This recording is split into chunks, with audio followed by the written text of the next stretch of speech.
Hello, my name's Darby Cupid and I'm going to be reading you some books. I've had some wonderful offers from people on Twitter who have kindly agreed to let me read their work, and this is going to be, I guess, the first episode, as it were. So today I'm going to be reading the work of Jeffrey Cook and Katherine Perkins. You can find them on Twitter at jeffreycook74. They are speculative fiction authors and members of Clockwork Dragon and Writer Punk Press. And the book that they've sent me is called Unchosen, and this is chapter 1. So I hope you enjoy listening to it. If you want to find out more, then you can download it and enjoy the whole works. And I just like to apologise in advance to the authors because there are a lot of interesting names in this text, so I do hope I'm pronouncing them right. Right, sit back, relax, and here we go. Chapter 1. The Day and the Hour. Marshall Joseph Moore. Marshall had heard that approximately 0.003% of the world's population had a capacity to understand the twisting, maddening script of the other tongue. Doing his best to ignore the impossible syllables that Niles and Dr. Nathaniel were chanting over Zaramore's sarcophagus, he mused that this was at least several times the percentage that ever wanted to hear it spoken aloud. With Zaramore and his followers at the gates and the prophesied day clearly at hand, the Horizont Academy had to use everything that had been prepared. One of these was the sarcophagus where one of Zaramore's former mortal hosts had been interred. They needed the remnants of the magic that had once kept the other lord asleep, and the sympathetic ties to him from the withered bones of his former host. As long as the lawmaster and the student kept up the ritual, Zaramore would be as mortal as anyone else on the field. Of course, he still had an army at his back. Marshall bristled at the thought of it. That otherworldly army had descended upon and destroyed the Hikari Tower, one of the 4 bastions that guarded the weakest points in the fabric between the Otherrealm and Earth. As the second oldest of these, the Hikari Tower was also called the Second Tower, and the prophecy had panned out there. The Second Tower will fall before the Chosen One's day comes.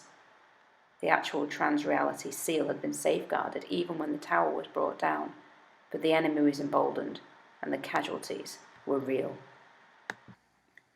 The attack had been meant as an insult and proof of Zaramore's strength. Fujimoto Hanzo, Marshall's own swordmaster, was one of the people who had fallen defending the tower.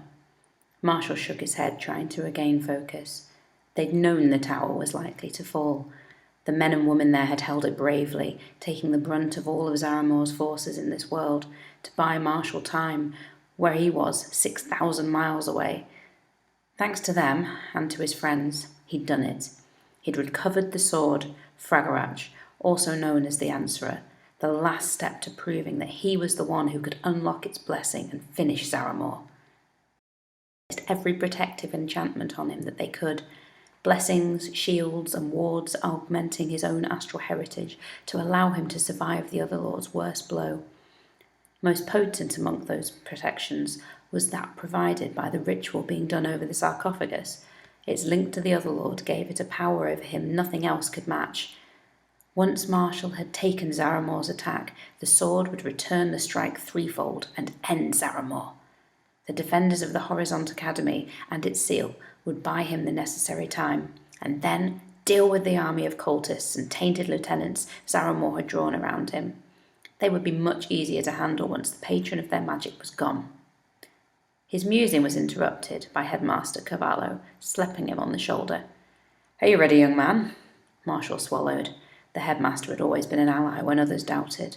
It had taken years, but as more and more of the prophecy had come to pass, the more of that conviction Marshall had learned to share. The star-shaped birthmark at each shoulder blade, where his astral ancestors, the opposite number to the Otherrealm's demons, were said to have had wings, meant something after all. "Ready, sir," he agreed. Earthmagus limped, leaning heavily on his gnarled walking stick to his position. As long as he stood, The walls of the academy would be virtually impervious, and the support staff, their law keepers, enchanters, and healers, would be safe. "Hey, hero," came a teasing voice. "Hey yourself," he responded, turning to meet his girlfriend, fiancée, rather. He knew the ring he'd recently given her was tucked under her clothes, but he could see the chain it was on around her neck, the silver contrasting against her dark skin. Her hands didn't need interference at work. "Kiss for good luck?" Celeste added. Her curly hair bounced within its ties as she stepped up to him, then lifted onto her tiptoes, one hand on his chest for balance as she pursed her lips. "I need all the luck I can get," Marshall agreed as he kissed her lightly. "You?" she snorted. "I'm the one who has to help patch you big strong warrior folk back together when this is done. Don't make my work any harder than you have to, okay? There's already enough of it." "Don't worry, I'll look out for him," came another voice from behind them. Igarashi Noriki staggered up to the pair, the fairly diminutive girl offering her glasses over to Celeste. "Meanwhile, could you look out for those for me?" Into her pocket, while Noriko stepped aside. "You could have just transformed before you came out here, you know. Your glasses would be a lot safer in your room." "Nope," Noriko replied with a playful grin. "They wanted my help with some last-second ritual stuff, and I think clearer like this." "You just like the showy transformation bit," Celeste replied, more amusement than anything else in her response. "Well, duh," Noriko said. "Lightning is cool." "If it were that great of a transformation sequence, your glasses would transform with you," Celeste said, patting the pocket. They did this a lot. If she really wanted to go for the teasing jugular, the term sidekick would come up. "Yes, well," Noriko paused, stepping back, before starting to spin the ornate staff she carried over her head, electricity starting to crackle from it, radiating down her arms. "Lightning," she retorted. Marshall rolled his eyes at the exchange, slipping an arm around Celeste's waist while Noriko transformed. "You have to admit, the lightning is pretty cool," he offered quietly. Celeste bumped him with a hip in response. "All I have to admit is that if she doesn't bring you back in salvageable condition, she gets healed last." "I heard that," called Noriko, as she showered in sparks before the arcs of blue electricity started extending further from the staff down her form. "Good," Celeste added, "and if that's not incentive enough, I made cookies too. Gee, I hope there's enough to last until the final people are healed." "Better be enough," Noriko called as she virtually disappeared amidst a flash of bright blue light. When spots faded from Marshall's eyes, Igarashi Noriko had grown at least a foot and put on 30 pounds of lean muscle, along with trading in her academy uniform for the light armour of her magical Onabugeisha form.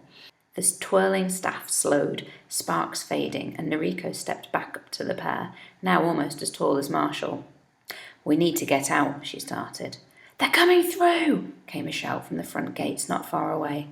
Celeste drew away from Marshall and scurried to confer with the herbalist about preparations to start receiving wounded. Though she was still a student, they were dangerously short on healers, leaving the Traitus one of the most proficient they had left. Marshall watched her go for just a moment, then went the other direction with Noriko close behind. Marshall paused as they reached the sarcophagus and the small crew around it who could handle the magics placed on it by Zaramor's own rivals among the other lords to keep him imprisoned all those centuries ago. Noriko pulled up short behind him. "What?" "Thing just gives me the creeps." "Soon as we dump Zar's latest body back in it, we can rebury it when no one will ever find it this time," Noriko offered. "Besides, Niles will do his job. He's got this," she called with a wink at her boyfriend. "I know he does." It had taken Marshall a while to get used to Niles. The twisted and scaled foot, the left hand, the reptilian eye, the metallic mask decorated in runes to dampen his noxious breath. That hadn't put Marshall off enough to not come to his rescue when he'd found some of the older boys pushing the tainted transfer student around as if it should be Niles' problem that his, however, great-grandfather had let himself get possessed by a demon. Well, granted, it was Niles' problem. The bad decisions or misfortunes of the tainted were passed on in so many ways. But it wasn't Niles' fault. So Marshall had stepped in those few years ago that felt like more. That help had been repaid 1,000 times over as far as Marshall was concerned. Now he didn't even notice Niles' outward corruption. Besides, it somewhat paled before the withered, bony visage of Dr. Edwin Nathaniel. More difficult in part because Marshall was used to seeing the dimensional law instructor hale and hearty. He'd gained a wasting disease in the process of protecting the 5 of them during the descent of Teo's tomb in Egypt in search of the ancient sarcophagus. They'd been able to slow its progress since, but neither modern medicine nor Celeste saints had been able to do more than buy a little time and ease his pain. Marshall knew the ritual had to be a strain on Dr. Nathaniel, but he continued to persevere in the face of what was to come. Niles nodded to Noriko, but didn't break his chant. He did manage a small smile for his girlfriend. The mask was down to avoid muffling his voice, and Niles wasn't as self-conscious about that as he once was, not even with the 3 reptilian teeth showing in the left side of his mouth.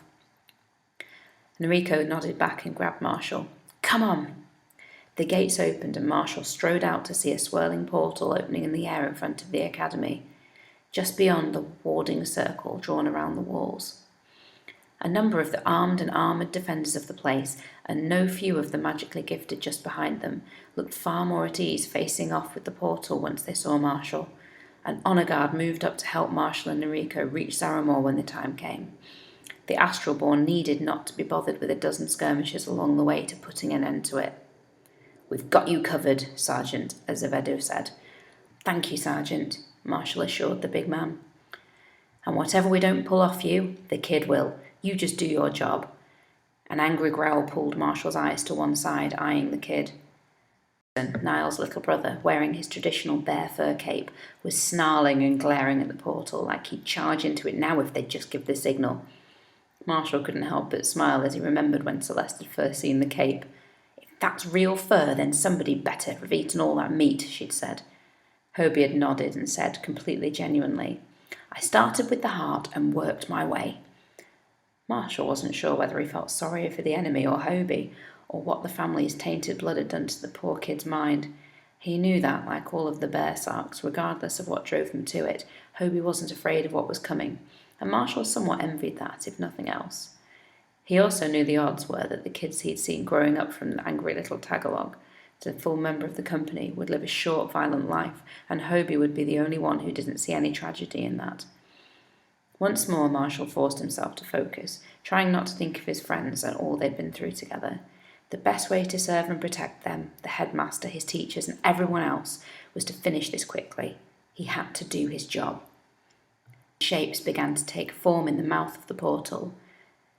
Though neither of the last confrontations with Zaramor had gone well, they'd survived, and they'd grown. Marshall had the answerer in hand, he had Celeste's blessings, he had Noriko guarding his flank, Thunderstaff and all. And the Bjornsson boys? Well, the other lord had best worry. The sons of the bear brought a darkness of their own. As the front ranks of Zaramor's army, mostly the lowest ranks of his cult, emerged, Marshall raised his sword and charged. As he surged forward, all of the doubt and hesitation left him. When he'd arrived as a young boy with strange birthmarks, he'd questioned everything, most of all himself.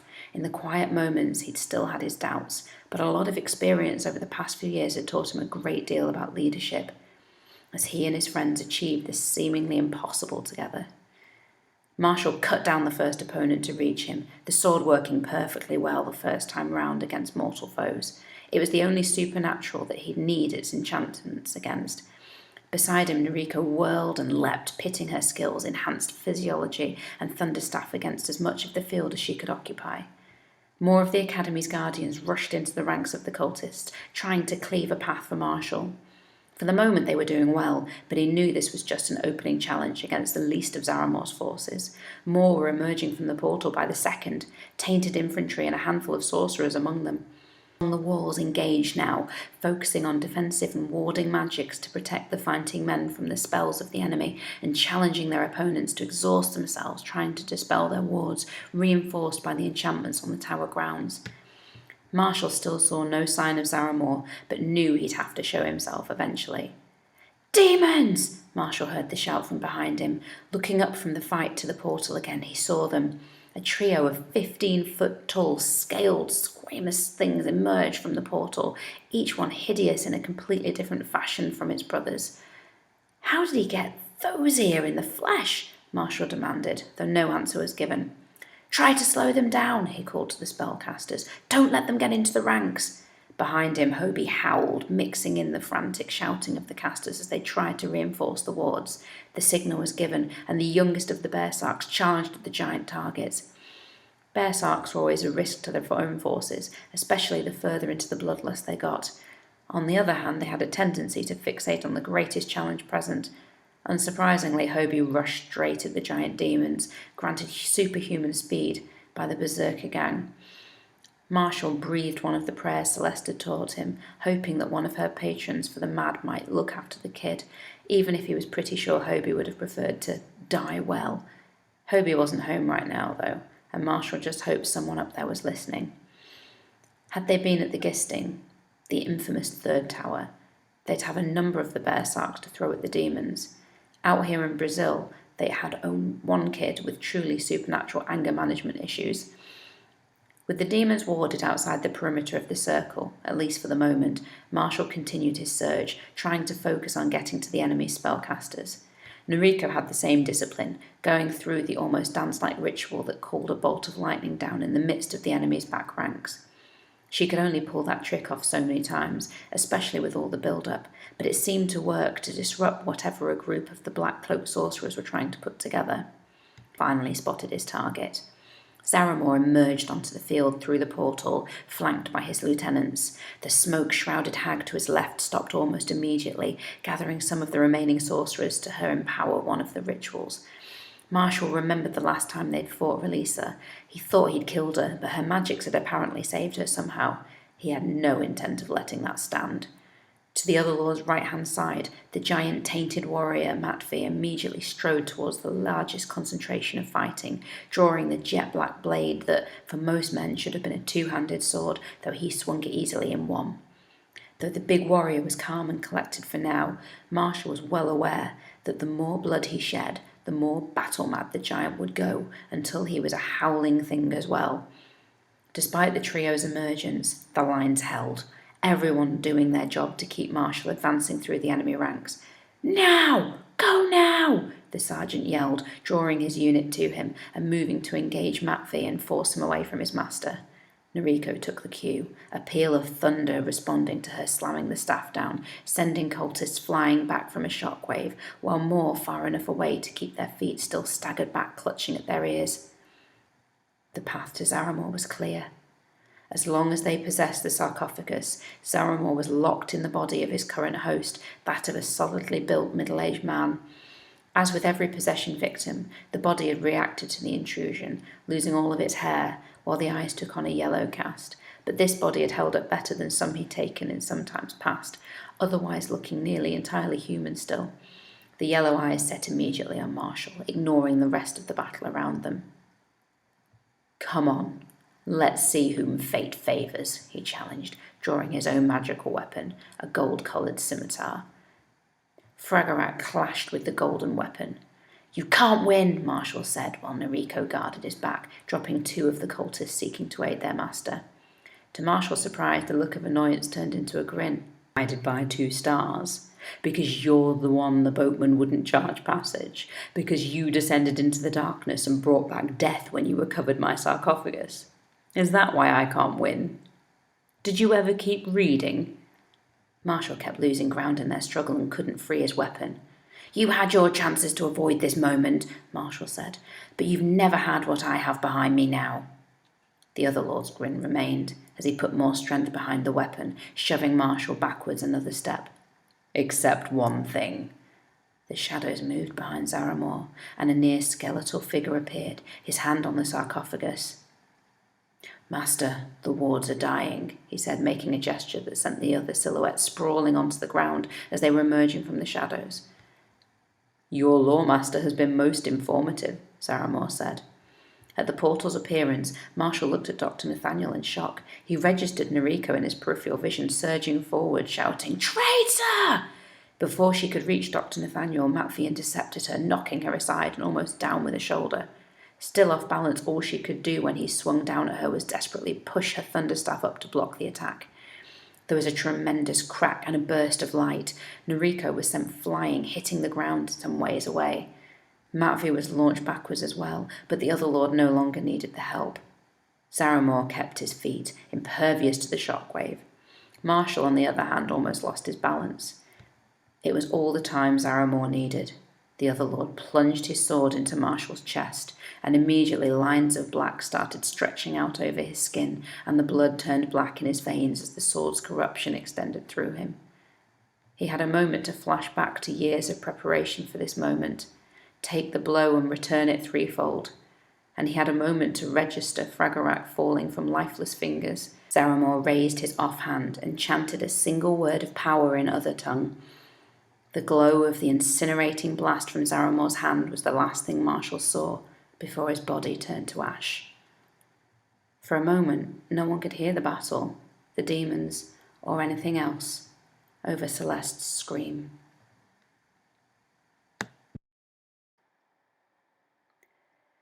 Well, there it is. I hope you enjoyed it. I did. I think I would like to read more and find out what happens. It's definitely a twist when the main character dies in the first chapter.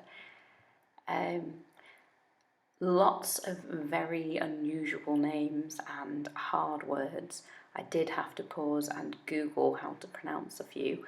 If I'd been reading it just to myself and not out loud, probably wouldn't have batted an eyelid. Just like the millions of people who mispronounced Hermione when they read Harry Potter for the first time until they saw the film. It doesn't really matter. Reading out loud, it was fun. But yeah, I hope you enjoyed it.